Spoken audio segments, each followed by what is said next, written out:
bandiraɓe musidɓe tedduɓe hettiɓe programme o padanaɗen yettima woni programme o japrod addani en 3e édition waɗata koye 2025 e hirde e hirande lacciri e haako ko jamma yontaɓe jaggama ñande samedi 13 décembre 2025 ko ɗon to raweɗo so tawi allahu lamɗo o jaaɓi bandiraɓe so tawi a yiiɗi tawtorede oɗo jamma andu jamma o fuɗɗoto ko à partir de 20 heures inchallahu rabbi holi babiraɓe e yayiraɓe e teddiniraɓe oɗo jamma japrod fawi ɗum e dow omo ganduɗa kañum woni paare meɗen woni honorable député Aliou Dembourou Sow président de la convergence des éleveurs pour l'émergence du Sénégal mare oɗo jamma ko Coumba Yerenal Sow jiyaɗo ɗon to Gorlakke jooɗi toon to Belgique toon woni dowlaji dentuɗi toon to Europe mare goɗɗo o ko Koumbali jeeyaɗo toon to Agnam liduɗi jooɗi ɗon ɗo États-Unis d'Amérique invité d'honneur les invités d'honneur Mansour Dia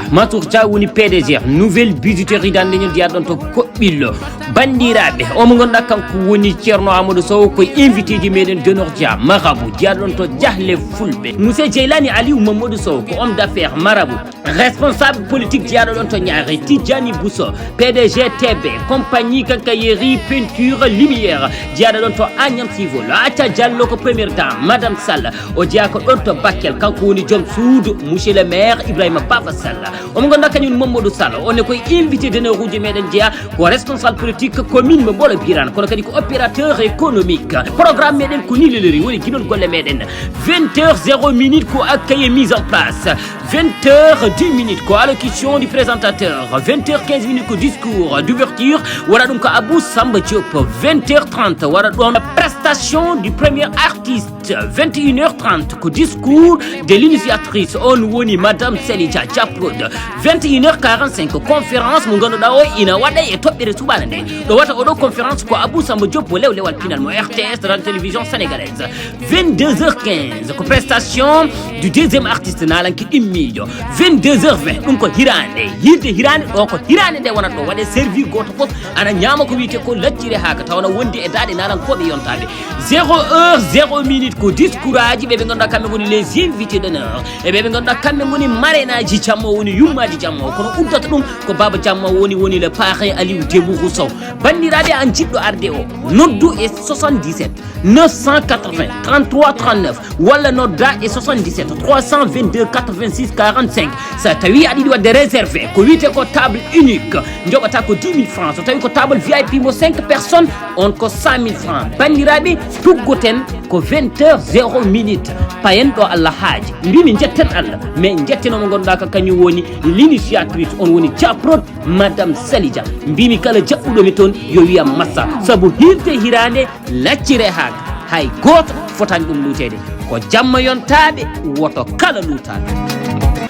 bandiraɓe musidɓe tedduɓe yeeɓiyankoɓe PD TV caggal yettude Allah en juulate rasulillah sallallah alayhi wa sallam en calmini dendagal yeeɓiyankoɓe men to mbawi wonde nder dundu babado mo enen ñaago Allah mawlana moubarak Allah subhanahu wa taala joom baɗe bawɗe baɗo ko hani dokkuɗen fartange wawde tigui rigui artude kala talat filande bandiraɓe yewtere wiyetede lewlewal communication enen gandi ɗo ɗo joɗiɗen no kewɗen wiide kala saaha udumere wona lomto bafal ɗum noon enen ken udumere en gari lomtade mo gandanɗa hoore ma ko kañum woni mawɗo Abou Samba Diop e yewtere nde ganduɗa hoore ma konko hewno ɗowde ɗum e kala saaha hande noon en jeewake plateau ko plateau baɗɗo vraiment ala dawme no hannirta nen par ce que ga jungam ñaamo ina ga Mouhamed Ndim tokoro nulaɗo Mouhamed Rasoul sallallahu alayhi wa sallam ina ga jungam nano mo ganduɗa hoore ma ko kañum tigui woni mawɗo Abou Gaye mo ganduɗa hoore ma fa tabarakallah machallah tawi ko haala Allah e hay sa ƴeewi commentaire ɗin ma fam tigui rigui kumpital tigui rigui ina ko waɗata ko ɗum noon ko ñagade yo Allah junnan en ɗum gam Rasoul sallallahu alayhi wa sallam puɗɗoɗen jungo men ñaama totten konngol mo ganduɗa hoore ma ko kañum woni Mouhamed Ndim Mouhamed tokoro nulaɗo assalamu aleykum waleykum salam Elaji Abbas mi salmini dendagal yeɓiyankoɓe ɓe ganduɗa ko Pindi Média mais également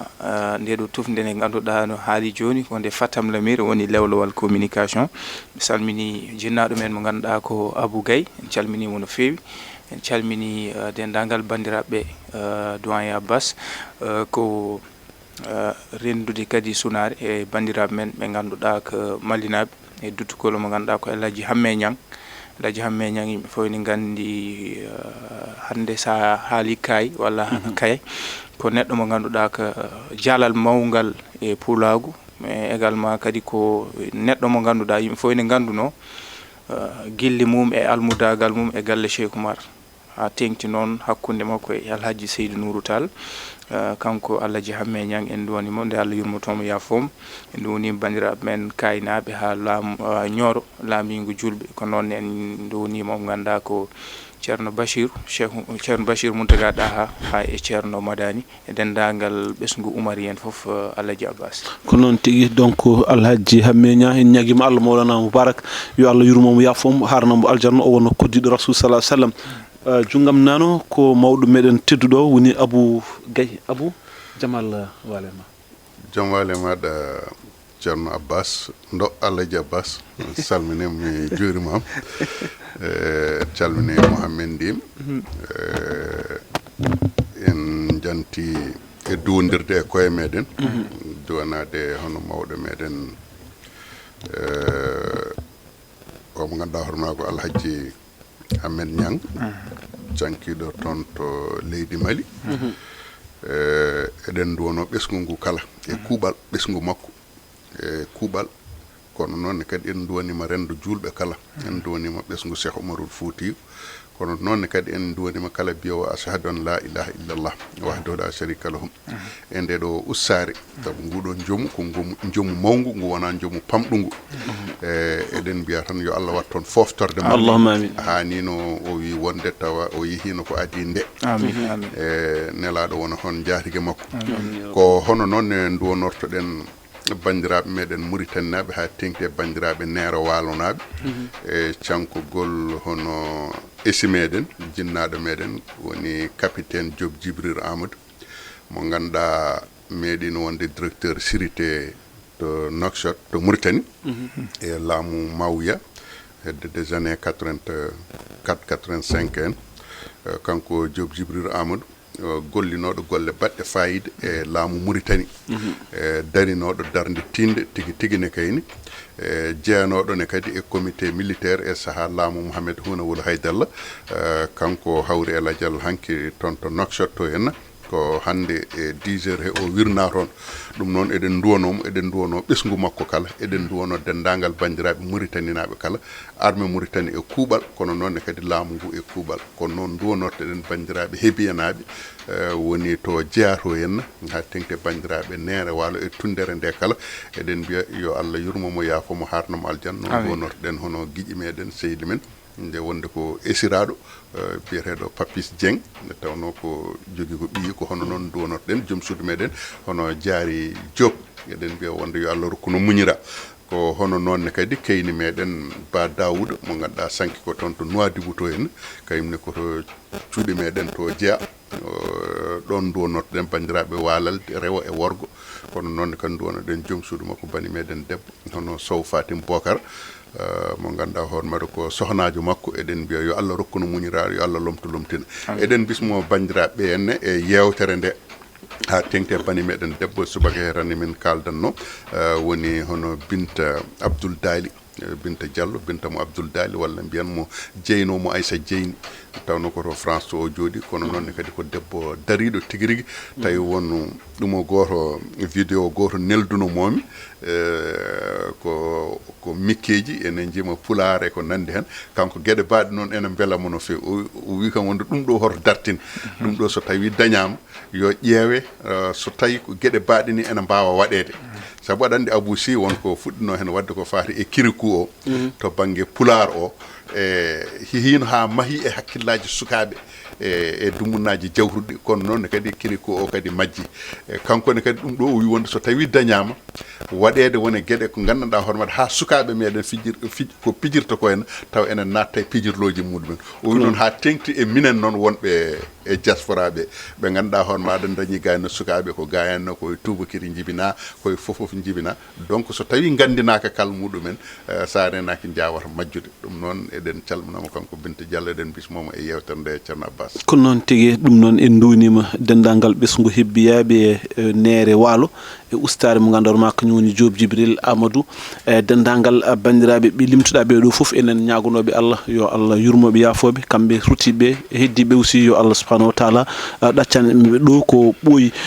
ɗum noon en garat e ko ganduɗa hoore makko kañum woni jewte walla toɓɓe tedɗe ganduɗa hoore ma en tonggui ɗum dewal ngal gandanɗa hoore ma Ousmane Sonko rewi ɗum toon to assemblée nationale won ko lombi nder hen ha heewi tak alay saago garten hen mbaɗen peeje peccode beel ma en laɓɓinan ɗum bandiraɓe toɓɓere men ɗimer ma en gar e gurdam étudiant ji e leydi Sénégal hande o ɓe guuri e caɗele cigiri ko alda koye cakan beele ɗum ɗo ene fadano walla fadaka surtout e oɗo régime kesso mo ganduɗa hoore ma ardi ɗum ko Bassirou Diomaye Diakhar Faye toɓɓere men tatiɓiri ma en gar e leçon mo ganduɗa hoore ma kanko Bassirou Diomaye Diakhar Faye o hokkino fartagui wonande dendagal école aji ɗi yo mbatta janguinde ko wiyete ko Jangu Thiaroye Gare taw noon ko ɗum fannu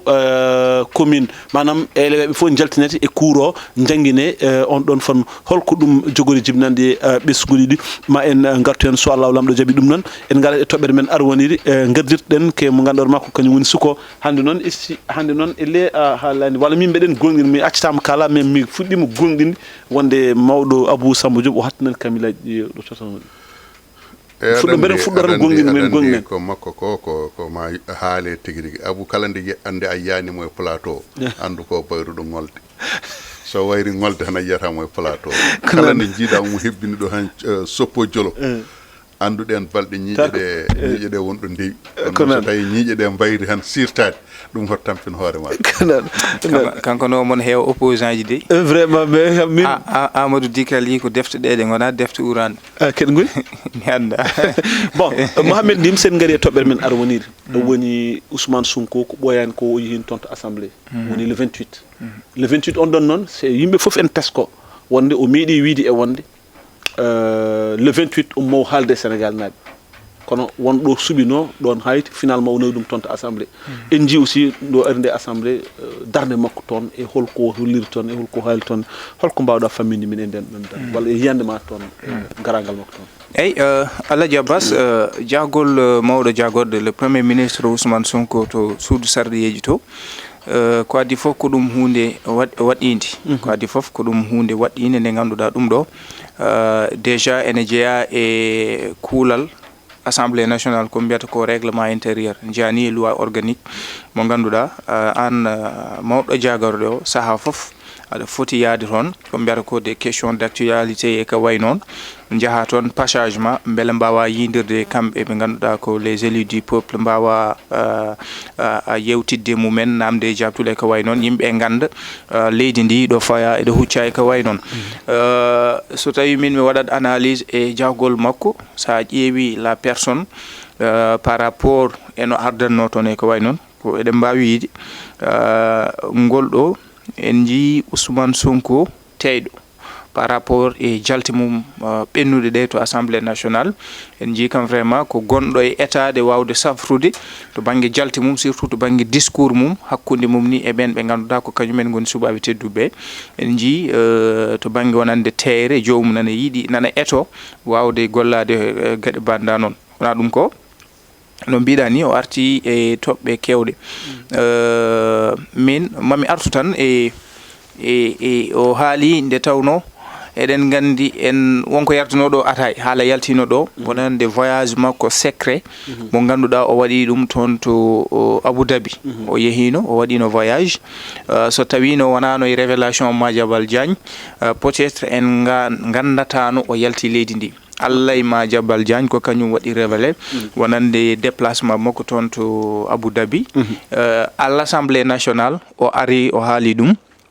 wonande jahgol makko o heeɓi yiide ni so tawi on gandi ko nawno min ko gande ko jogori arde ko moɗon jogori hebde kabaruji belɗi ko fatuno e on jillam ngu mbannomi toon to Abu Dhabi fo e wade noon mboɗo sikki en tant que premier ministre wona noon fonno yaadu par ce que assemblée e hoore mum e mbaɗi voté loi ko ɓe mbiyata ko accès à l'information so tawi kay an a yeehi voyage o ko secret waɗama révélé a heeɓi yiide ni jaadunoɗa koye ministre déjà an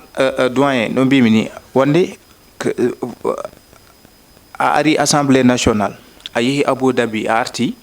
aɗa fonno haalande yimɓe holko gadduɗa toon holko gartirɗa baade nde jahata nde par ce que yimɓe ne mbiya Ousmane Sonko toujours kala ko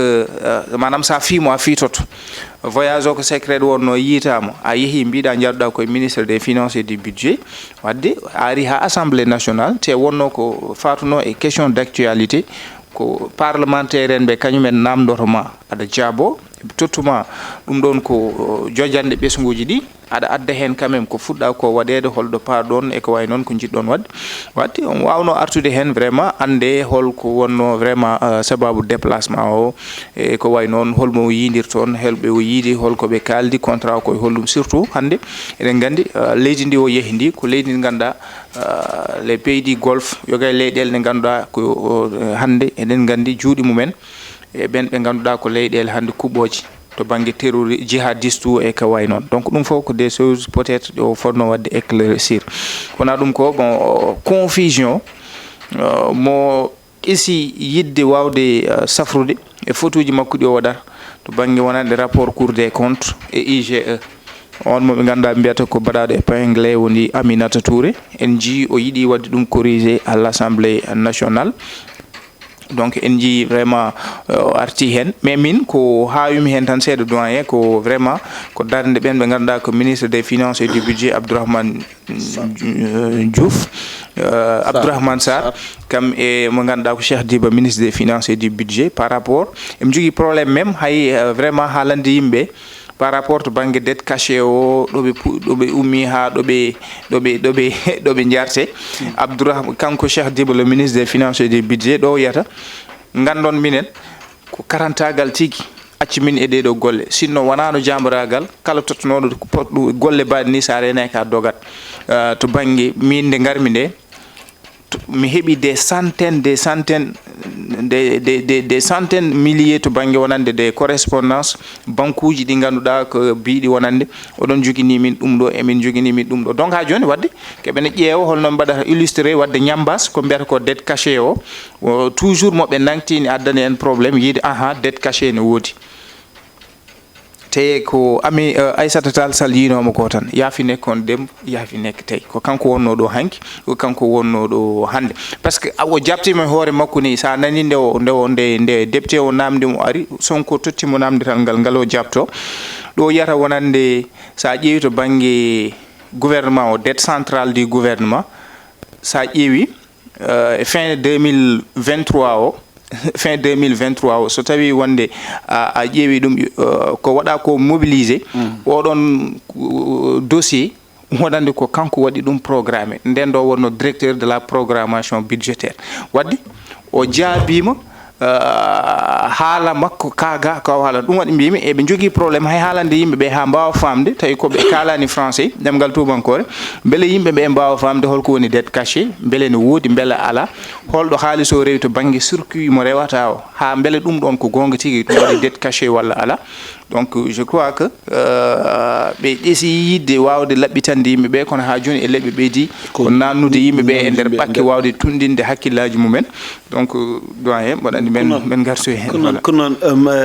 Seydi Ndima jarama no fewi en tout cas en paami wonko pamɗen e ko ngaldorma kañum woni jahal Ousmane Sonko toon to assemblée nationale en garate mawɗo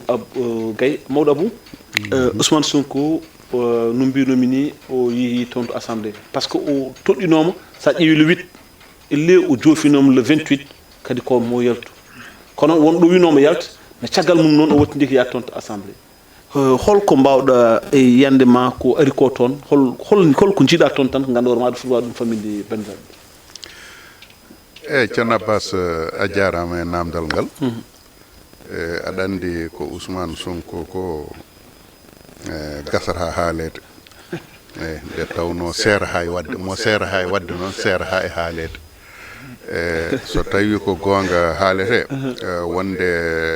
wonande premier ministre ndimi wiiri ene foti yaade assemblée nationale e kala saaha ko gonga wiya ko kala lebbi tati premier ministre ne foti yaade assemblée nationale kono so tawi en ƴeewi o jooɗima fodde lebbi jeetati ha jeenayi o yahani toon donc holko hannomo yaade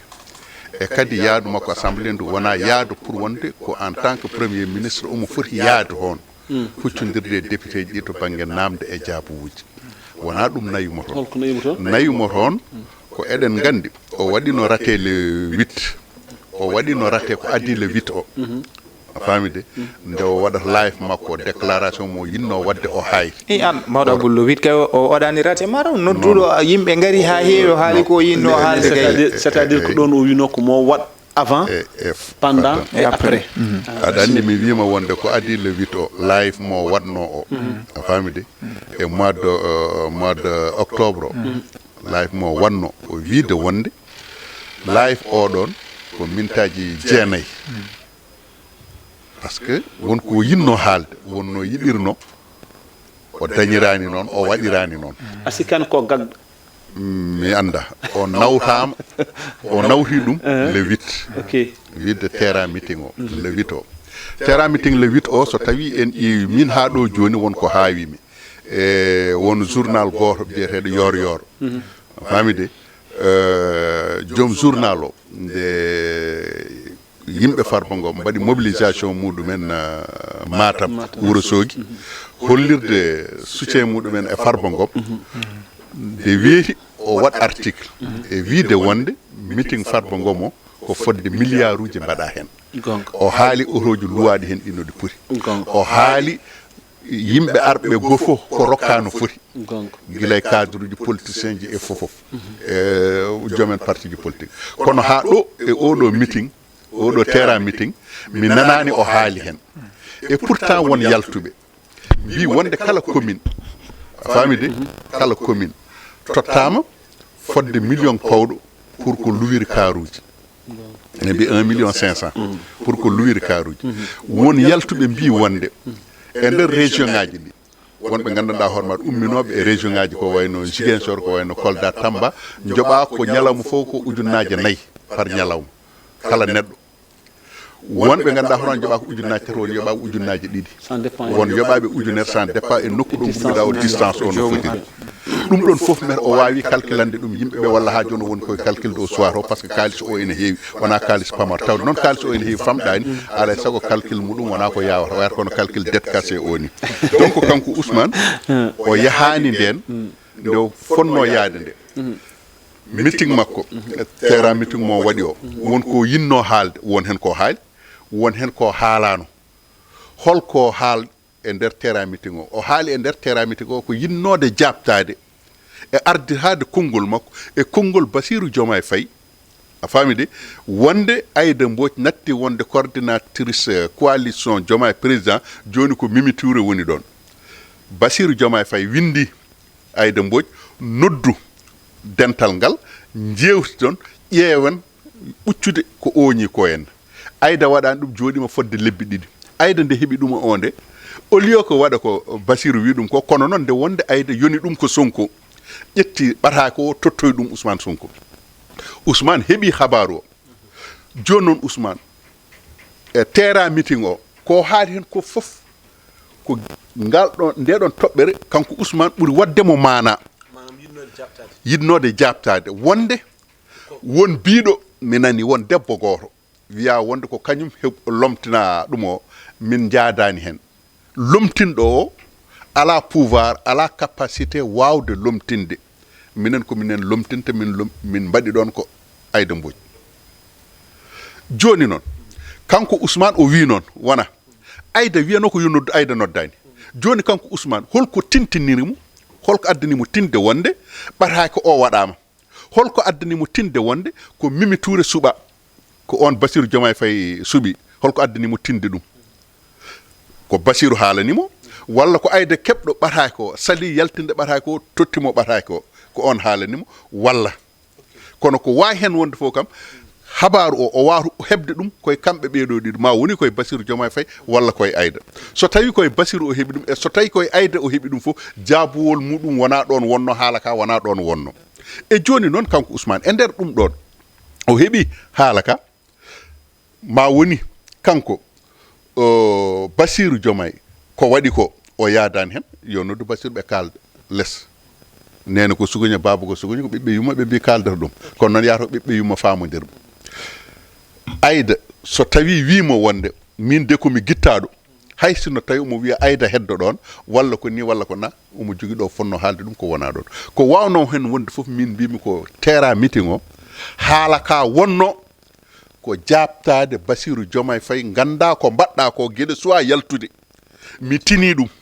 mi tini ko mbaɗɗa ko gila suwa yaltude dingiral mi tini ɗum kono noon ko mbaɗɗa ko min mi yadani hen ko min waɗata wona an waɗata ɗum holko firti ko famɗinde hoorejo leydi e dow muɗum kañum en tant que hoorejo jaggoɗo ɗum ɓenni haala ka wullama yawti o ruttitima nden tawde woni o rati ko yinno haaldude ko fof o haaldani ɗum o yiɗi wattude ɗum ñande wonde wattude ɗum ñande wonde nde yimɓe fof ene gandi tawde o wino wonde le 28 le 28 o wiyomo yaha assemblée nationale yimɓe ɓe yo gandu nawanimo assemblée nationale pour wonde en tant que premier ministre fodde yaade assemblée nationale nawimo assemblée nationale ko lajal ngal o ƴettuno wiide wonde le 28 mami ya mami haal le 28 o mami haal heddi wona assemblée o suɓino wonɗo suɓino banggue goɗɗo joni noon ɗo suɓino banggue goɗɗo ɗo o itti ɗum toon o nawi ɗum assemblée joni noon o nawi ɗum assemblée wona en ji opposition won hen wiiɓe wonde kañumen jahani par ce que ala ko hesɗata hen mbawa yaa toon tan jooɗo omo aybina ɗumen omo yenna toon omo yenna gano umde kono jaffoɗa ɗon est ce que a sikkani ɗon rokki gonga ɓe ganduɗa makko opposant ji winoɓe jahata so rokki gonga opposition aji winoɓe jahataɓe o rokka hoore makko fenade e sahande woni e opposition o wi wonde o yahata assemblée par ce que ko kecce goni toon mais ɗon aussi mawɗa je crois que ɗon ne kadi aussi kamɓe non inscrit en so tawi en ka cuɓaɗo ta député ganduɗa an ka nelaɗo no mbiyane suudu sarɗiyeji o foti no premier ministre ene ara hayso tawi kañum wonno andira ene jogui ADN fo ni gandi ko neɗɗo mo ganduɗa ne yiiɗi kurti e ko wayno kono mboɗo sikki fayida ɓurani darde Abdourahmane darno mo ganduɗa ko mo ganduɗa ko Pape Djibril Fall garangal mum toon e ko waɗi ɗon exposé jaffoɗa par ce que teñɗi konngol ɗo jaffoɗa an jiɗɗa ɗon wi tan aɗa ñiŋi wonande opposition boɗo ñiñiɓe quelque soit no wayi aɗa andi e o mo ganduɗa ko tin oyo Tapsir Thioye e ma en jii haali toon addi on des questions haali même to banggue wonande par rapport e budget o yoɓe gandu ko kamɓe mbiyaɗo 2023 e ɗum ɗo mabɓe ko fof ko kañum renti haali hen donc yimiri tan yimiri so tawi a woni cuuɓaɗo min mi yata ka mi jogui dañi région yani min jogui région ha mbiyami vraiment so tawi a woni an éligible peuple o mbaɗɗa toon représenté aɗa joguindima ko so tawi wonande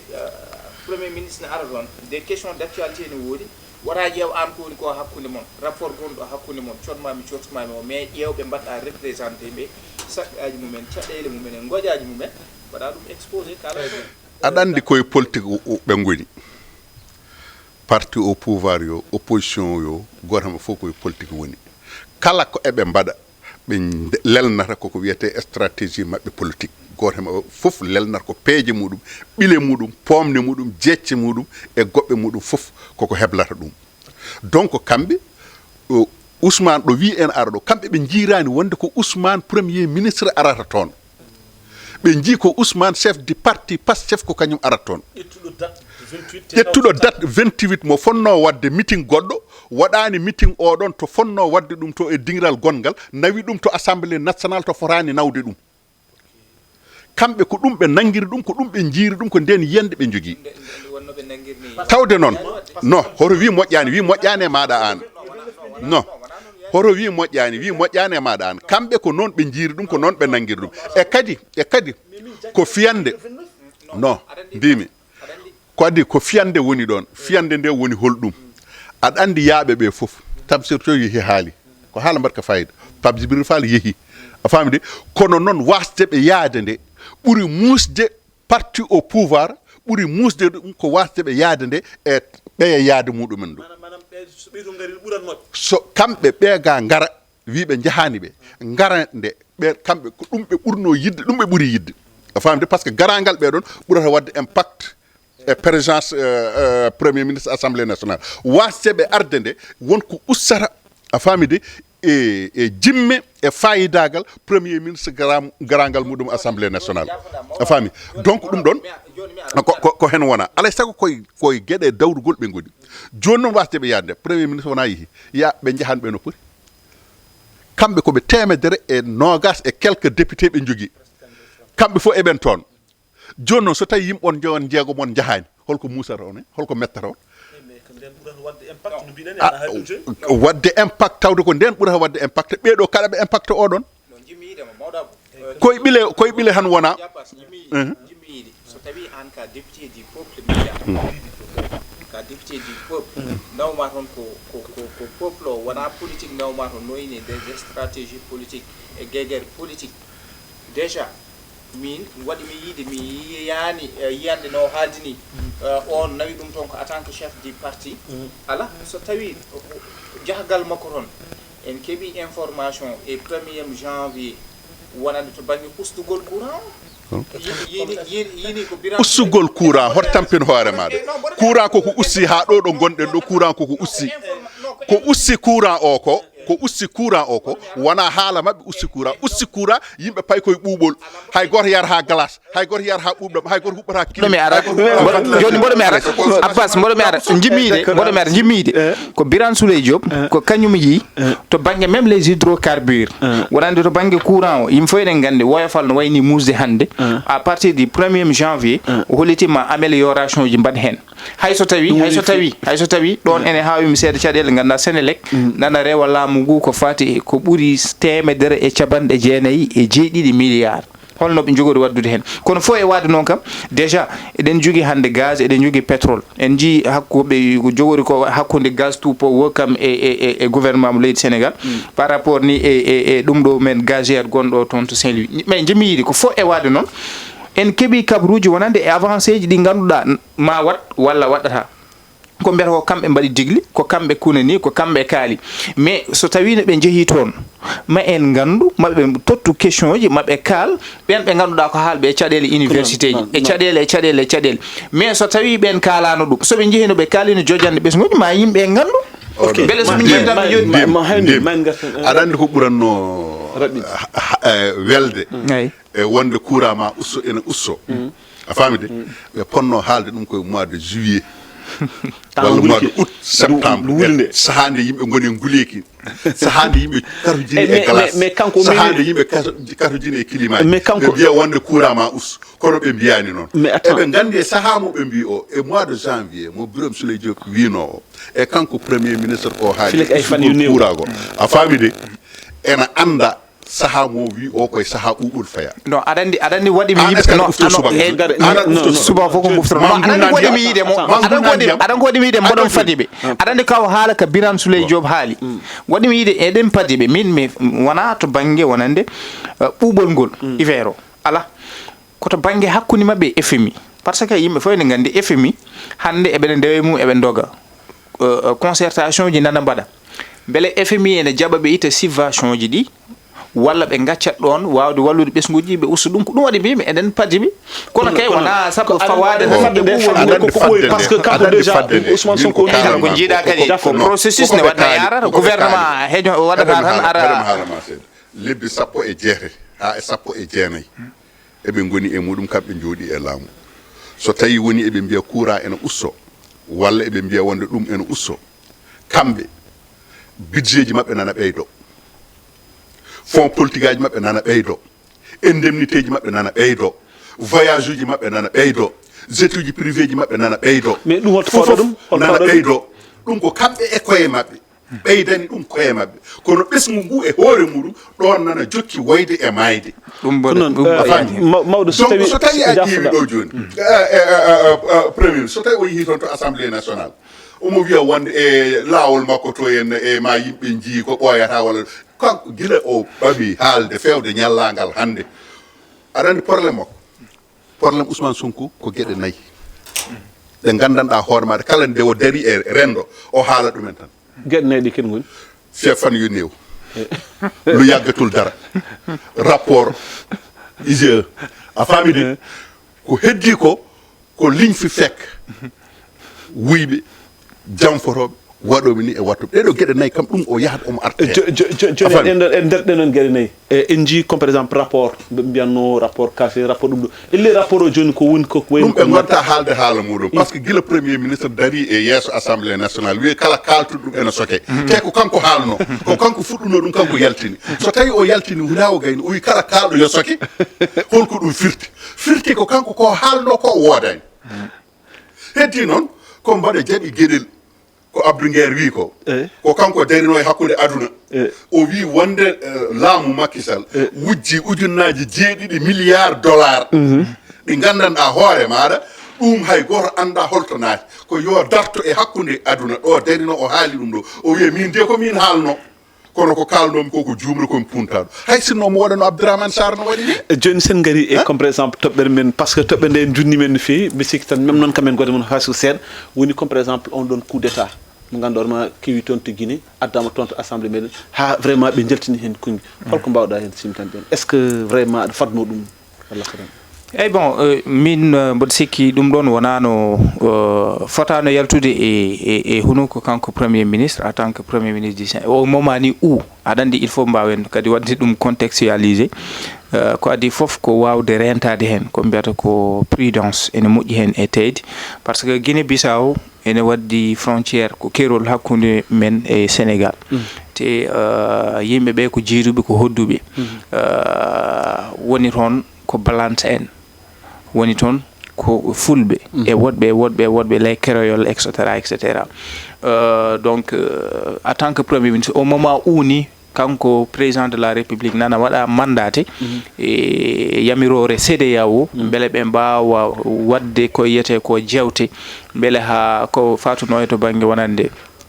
état constitutionnel wawa artude paade kay ɓe gonno koye élection ji baɗɗi quand même libre et transparent no ɓe mbirno au début beele leydi ndi wawa artude e ɗo wonno ɗo je crois que ɗum ɗon so tawi ha ene haala hen to banggue leydi kay ɗum ni wona to banggue wonande kanko premier ministre o fata en haalde ɗum ko ɗum pouvoir mo ganduɗa ko ministre des affaires étrangères kañum e président de la république au moment où CEDEAO no mbimi ni waɗi mandati président Bassirou Diomaye waɗi hen effort aji waɗi affrété ko volet spécial on mo ganduɗa ko Oumaro Sissoko Embalo vraiment haalde hen won certaine haalaji ha on mo ganduɗa so tawi ko escale walla wona escale de toute façon umminomo Guinée Bissau ari gam sécurité mum ɗo e Sénégal finalement watti ko jesle ɓenni donc je crois que ɗum ɗon wona haalaji ɗi ganduɗa premier ministre ne foti ɗum haalde surtout kadi diwan to jeeya to donc ɗum c'est des choses ɗi ganduɗa vraiment jomum ana foti en accude hakkille anda ay wonko ganduɗa ɗum ɗo ko an jeeyi ɗum ɗo a jeeya on ko ganduɗa diplomatie doyen a jeeya par ce que mbiɗen ko séparation des pouvoirs wonɗo joguiɗa wonɗo kaɗɗa wonɗo ganduɗa ɗum ɗo wona damal ma jeeyaka e périmètre ma a fota hen haalde ko noon a fotani hen haalde mawɗo Abou Gaye est ce que aɗa fadno hande o toon to assemblée Ousmane Sonko daro haala e ko ganduɗon makko ni woni coup d'état baɗɗo toon to Guinée hay so tawi omo fonno ɗum haalde façon no haalir ɗum ni est ce que an aɗa yaade hen tawde ko ɗon tan haali ko jaam mbaɗɗaminno omo haala ko ɓuuri ɗum ko faati e bone mbaɗɗamino omo haala par ce que mi ɗaminaka omo haala hen ko moƴƴi aɗa andi holko waɗi ɗum par ce que oɗo opposant mo jingganto holi kañum wona wiyete ko neɗɗo makko wona wiyete ko ɓe sehilaɓe kanko oɗo opposant hol gembe ɓomo holɓe o wondi holto jeeya o jeeya koye parti PAIGC PAIG ko kañum wanno renforcé kañum e Yaya Jammeh en cembinno rebelle uji Casamance ji wona ɓe joguino base arriére ko Guinée Bissau e Gambie wona mbaɗanno ga bone ɓe gujja ga leɗɗe ɓe gujja ga ɓe mbaɗa ga yambaji mabɓe guitta ɓe doga ɓe parno to hen hol paddotoɗo ɓe frontiére hay goto joni noon Oumaro Sissoko Embalo nde ari nde waddi junggo e fandu e Macky Sall ɗum ɗon foof iwi waddi junggo e fandu e Adama Barrow Yaya Jammeh ittama PAIGC yaltinama e laamu a faami ɗumanaji muɗumen foof jalti hankkadi intérêt ji mabɓe koko uddi ɓe natti jogade intérêt ji joni holno ɓe mbaɗa ɓe mbawata wadde tan ko ƴewde kamɓe holno ɓe créirte probléme aji e hakkude frontiére uji ɗi donc ko ɗum woni ko woni ɗon ko heddi ko noon ko kanko premier ministre Sénégal so tawi woni kanko oɗo Oumaro Sissoko Embalo so tawi ko coup d'état monté so tawi ko malde hol waddaɓe malde nde wadda malde nde ko Bassirou Diomaye Faye ko Bassirou Diomaye Faye CEDEAO mbadda malde nde hol wadduɓe malde nde oɗo anda bon mais anda mais kam jagginda est ce wala ɓesgu ginana kanko dari o wi wonde ko coup d'état o wona coup d'état ko malde woni ɗon e malde nde o wi nde kanko d'état waɗama kanko coup d'état waɗama e CEDEAO jooɗima mbaɗi conférence kon muɗumen kaldi e koye muɗumen duttitima ƴetti médiateur uji kaldi e koye muɗumen mbawi famodirde ko woni Guinée Bissau ko en jaadani hen CEDEAO kañum ko contre coup d'état e ɗo joni o holno jaam wawata artirde toon Oumaro Sissoko Embaló yo itte toon ko wawno wonde fof président de la république du Sénégal waɗama mandaté yamiri ministre muɗum des affaires étrangères a famidi ɓe dogui hen koyɗe moƴƴe ha Oumaro Sissoko Embaló neldama avion ummima Guinée Bissau arti ɗo hen e nder leydi Sénégal quel que soit alpha ko wawno wonde ɗo wi wonde mi fotani hen haalde par ce que ɗum ɗo woni koye yamirore président de la république o fotani haalde o bonni kay ko ɗo wi ɗum ɗo woni koye yamirore président de la république kono noon mbaɗa jogui min yiyande jabde e salade mi yaadani hen ko ɗum malde toujours ko kanko premier ministre ko kala nde président haali ko waɗi fayida ha yimɓe foof jaɓani ɗum poɓɓani ɗum hello ko ɗon o arata o junnita président min so tawi Abdou Nguer nangama wiya wonde ko offense au chef de l'état holko ɓuuri wonde offense au chef de l'état président de la république haala ha gayna guitta ɗum yamira ha gayna ngara mbiya wonde ko président ko yamiri ko waɗi ko fotani wonde ok ɗum de ko ɗum hunde hulɓinide ko ɗon tan holko ɓuuri ɗum wonde musiba c'est à dire ko ay won gueɗe won heddi noon ko kamɓe jogui laamu ala ko yimɓe mbawi hen koɓe beela ɓe mbaɗa hono no ɓe nanguiri Farba Ngom ɓe mbi wonde ɓe goppata ha e ñallugue hande gue so tawi ene ɗaano ko ma waɗane appareil ji e hoore posane ɗaano horo kulhuli ko horo ɗanade tan wasa finde ɓennora appareil ji ɗiɗon ko kañumen deglanta Farba Ngom ɗoyngol no foti wawde ɗanorade ko waktuji ɗiɗi o ɗano ho ɓe deglanamo waktuji ɗi o ɗano waktuji ɗiɗi o fina so ɗum ala so ɗanimo o finata wona Abou Gaye haalde ko Alintine kañum yano toon kañum haali ko ɗum woni ko tawi toon e holko jari e ɗum ɗo hoto Bassirou Diomaye Faye woni président de la république holto woni ko kanko jogui sañ ko kanko jogui konngol Sénégal naɓe ko kanko cuɓi ko kanko gardini wona Ousmane Sonko ardi ko parti Pastef ko noon yo nanggu parti makko Pastef o wiya wonde kala ko natata e parti o ko ni yara ko yaltata e parti o ko ni yara parti o ko ɗum jaɓata ko ɗum saloto kono noon ko heddi ko sari e leydi ndi yo yaltin hen junngo makko ha laaɓa ceer manam kanko Ousmane Sonko heddi ko Farba Ngom lebbi sappo eɓe pawi e muɗum junngo lebbi sappo nana woni e Kaya Mbeya lebbi sappo nana woni e Kallulaha lebbi sappo nana woni hakkude wuurɓe e mayɓe wona ene hette ko tuma ko wona ene wiye wonde ko kañum waɗi ala wona kañum waɗi juge noddani ɗum procureur nodda hay goto nodda so wona nana werla hen ene jooɗi wi so wiyama hen wiye wonde pavillon spécial wona haydara ko prison tan woni toon joom suudu Madiambal Diagne ari tenguitingal dow hande ko Alintine haali so wiyama o maayi hande hay goto hoto wi wonde ko bettere par ce que ɗo woni ɗo woni ko urgence kañum e ɗiɗo musibbaji foof so tawi woni ene mbaɗa e leydi Bassirou Diomaye Faye ene woni président de la république haalani hen haydara yiyani hen haydara ha yimɓe ene ndenta ene ñaago yo woppe Farba mete ene doga Farba so woppama hande so jogi hoto fay laakat Farba so woppama hande yaltata leydi ndi ko ɗo heddoto yoɓe ƴeew koɓe tuumi e muɗum ko yaato ko kañum nawi yo yimɓe muɗum e sehla muɗum yo ndendin cotisé joɓa so tawi heddi ko ɗon so tawi ɗum ɗon ala noɓe laɓɓiniri heddiɓe ɓeeni Farba ko ɗon tan rewata koko laɓɓinte kono noon haɗi ɓe woppude Farba eɓe gandi ko Farba ko nanguira ko haydara hen ala ko woodi ko kanko premier ministre ha aɗan nani ndima haali o wonde o ardi jam o ardi haala toon to assemblée nationale ko gongo o addi kono noon haala ko o addi ka ko haala ko ganduɗa hono o liɓata ko hoore makko wona o wi wonde e nder haala makko o wi wonde neɗɗo fotani jagguede jooɗo lebbi jeegom lebbi jeete aɗa yiilo ko nanguirɗa taw aɗa tuumi ɗum lebbi jeegom lebbi jeetaɗi te kanko ko kanko wino Farba horom gotane ɗum son mbaɗimo député o wona ha son mbaɗimo maire o wona ha sabu komin ittoɓam ko cokere ko kanko wino Lat Diop so tawi ɗum koko sokere ko kanko wino ko kanko wino goɗɗe ha Farba so tawi nanggama so tawi Lat Diop nanggama goɗɗo so tawi nanggama sokama minen ala momin mbiyatona président Pastef ko noon toɓɓere men nde ganduɗa hoorema dawneten hen woni étudiant ji sukaɓe étudiant ji meɗen kambe e udo saha vraiment be gunde musal bela onon padno walla ebe padno e ngudo lamu gandorma sa wela mbiya 90% e que lamini ko vraiment ngudo lamu kambe étudiant ji ebe tawa hande hando e bene musal dum kadi wana dudal ngal do tan dudal Cheikh Anta Diop mais ko dudde fof plus buri hen danje musal ko dudal Cheikh Anta Diop gando hoore ma hankian ko rek walla hiccan ko atta unji sukabe vraiment e façon nebi badrat et force de défense doyen no bidani en ji quand même dido dumunaji fof vraiment kambe sukabe be na ndari no fewi ngam be bawa totel bourseji mabbe ha bourseji be ganda ko do be master dido dumunaji fof koy hare woni mais alay sago kadi be bawa artude e dido étudiant be ganda sa jewi e jamono Macky Sall nden abla je crois ko Ablaye Seydou Sow nde wada directeur du COUD sa ƴeewi no université nden jeeya ko université ruji ɓurɗi quand même yeɓede Afrique to banggue en jii nde waɗi réfectionné pavillon ji ɗi amphithéâtre uji ɗi on saaha Kastari ko somi jumani ko Boussap Bottari ko nogas hirande ko nogas teya hasitu café mew ko jidda fof mburu bada beurre ko jidda fof bada hen irande e Bottari ndi e Kastari ndi fof ko cabande joyi den connexion wifi ko gratuit